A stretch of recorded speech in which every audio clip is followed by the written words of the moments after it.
और आइए बात कर लेते हैं पश्चिम बंगाल की भी, जहां पर चुनाव को लेकर लगातार हम देख पा रहे हैं राजनीतिक सरगर्मी कैसे बढ़ती नजर आ रही है। एक तरफ पश्चिम बंगाल में केंद्रीय गृह मंत्री अमित शाह ने भव्य रोड शो के जरिए शक्ति प्रदर्शन किया, तो वहीं दूसरी ओर कांग्रेस और टीएमसी के बीच जुबानी जंग जो है वो तेज हो चली है। फिलहाल आज का दिन सियासी रूप से अगर देखा जाए किस तरह का रहा, आप देखिए इस खास रिपोर्ट में। मुझे दीजिए अनुमति। नमस्कार। बंगाल के तपती गर्मी के बीच सियासत का पारा भी अपने चरम पर है। कालियागंज की इन सड़कों पर उमड़ा यह जनसैलाब गवाह है कि बीजेपी ने मिशन बंगाल के लिए अपनी पूरी ताकत झोंक दी है। केंद्रीय गृह मंत्री अमित शाह का यह मेगा रोड शो मानव शक्ति प्रदर्शन का एक ट्रेलर है।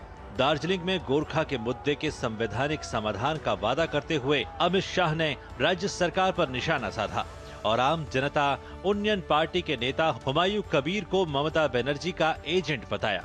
उन्होंने पश्चिम बंगाल में राजनीतिक हिंसा, सिंडिकेट राज खत्म करने के वादे के साथ घुसपैठियों को राज्य से बाहर निकालने की प्रतिबद्धता दोहराई। ये हुमायूं कबीर दीदी का ही एजेंट है और दीदी आपके इशारे पर वो बाबरी मस्जिद बना रहा है। सिर्फ बंगाल नहीं, पूरे देश से घुसपैठिए को चुन चुन कर हम देश के बाहर निकालेंगे।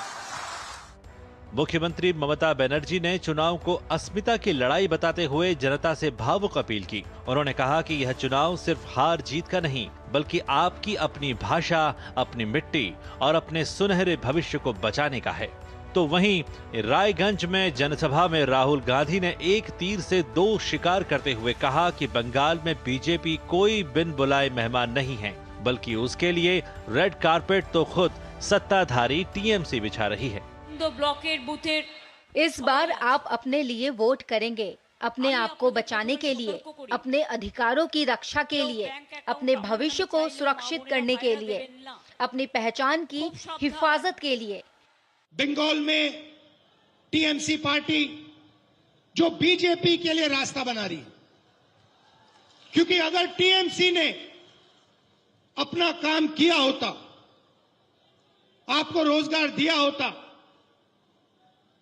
नफरत नहीं फैलाई होती, तो यहां पे बीजेपी का कोई सवाल ही नहीं उठता।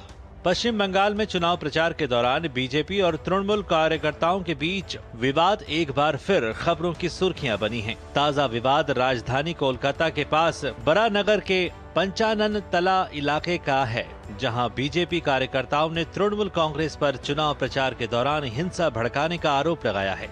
इस बीच पश्चिम बंगाल विधानसभा चुनाव को लेकर दलों के बीच जोर आजमाइश की स्थिति स्पष्ट हो गई।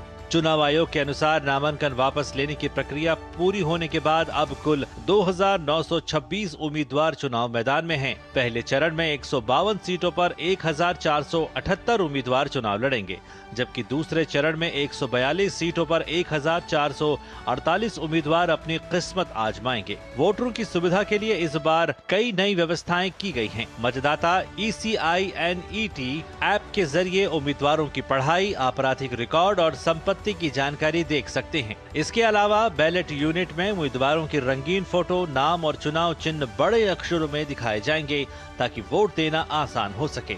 राज्य में 2 चरणों के लिए मतदान 23 और 29 अप्रैल को निर्धारित है। Bureau report, DD news.